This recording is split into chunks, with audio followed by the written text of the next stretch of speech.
I used to think shearers were overpaid, but these days I look at them and think, well, they're athletes, they're people that are working extremely hard. There's not many industries that they work that hard in these days. But with the crutching cradles, it made it a lot easier and a lot more efficient. So if they can do the same with shearing, that would be a great improvement.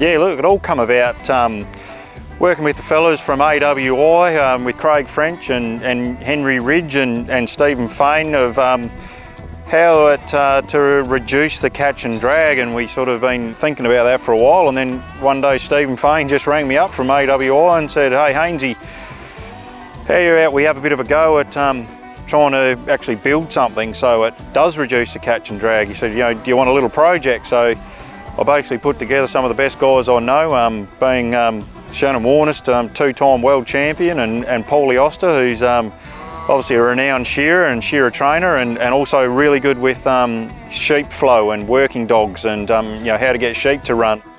So we sort of went through and got together, and we all went down and sort of, you know, let's take out the catch and drag altogether.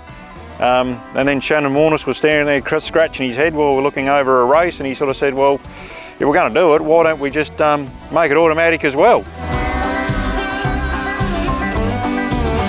One thing we've been really mindful of through the whole process with the design is to make them easily transportable. So they can be just picked up, put on the back of a truck. We've made it so you can fit 8 of them on a semi-trailer.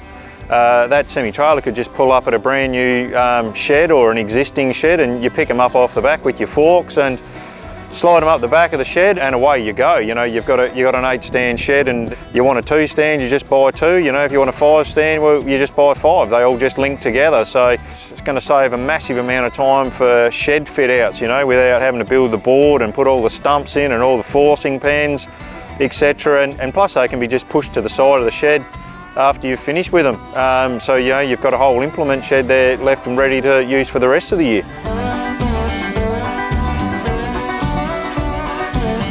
Yeah, a while back we all got together and had a bit of a look, and you know, the insight to it is, you know, that we've got crutching trailers now, and yeah, really need something to deliver that sheep to the shearer. I think some of the biggest injuries we have, and a lot of them are in the catching pen, and you know, the sheep are getting bigger, so no, it's got a few heads together, and yeah, I think, like, you know, we've had some 70 and 80 kilo ewes through there today, and that's not getting away from them. I think it's coming together well.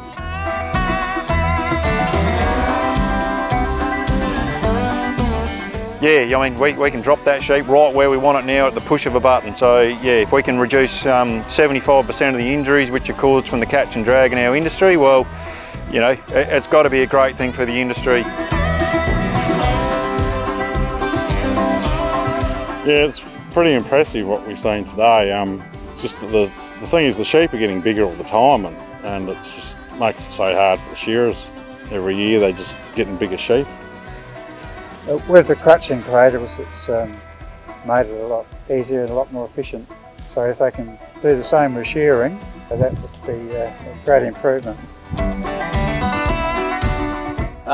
To be honest, I was a little bit sceptical with the concept that Glenn and Paulie Oster come to the workshop with, but I suppose now that you can see, we've sort of got a concept that's starting to work, and it could change the industry.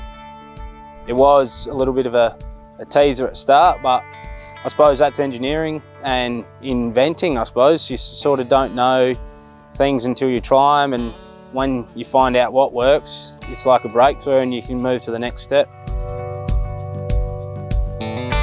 You know, I hope we can keep persisting and get it to work. Like it'll be a big development in the shearing industry.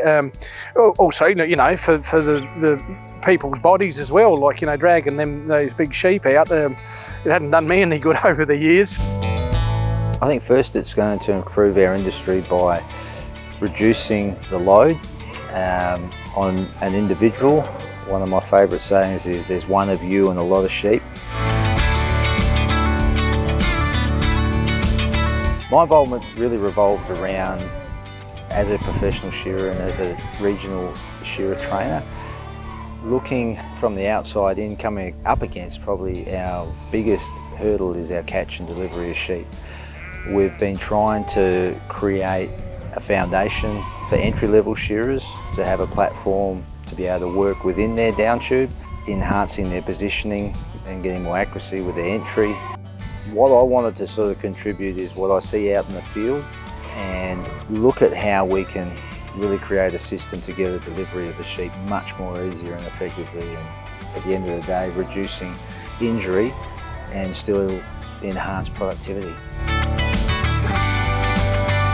No, just with the machine itself, like, you know, I'm a fairly big, strong fella and I don't like dragging 120 or 30 kilo sheep out. So I'm thinking, you know, for those younger people entering the industry, the females and young male shearers as well, it'll be a lot easier for them to get going. And, you know, like we're saying, that's one of the hardest jobs, is tipping the sheep over and getting it out to on the board. So if we can minimise that and have them there, I think it'll be great for the industry, and hopefully might even bring some older shearers back into it as well, because you know, at the moment we've got these shearing trailers that they're doing a lot of rams on, and there's a few old shearers that have picked up the handpiece again and on them, and I think we need them. So no, hopefully it works out all right.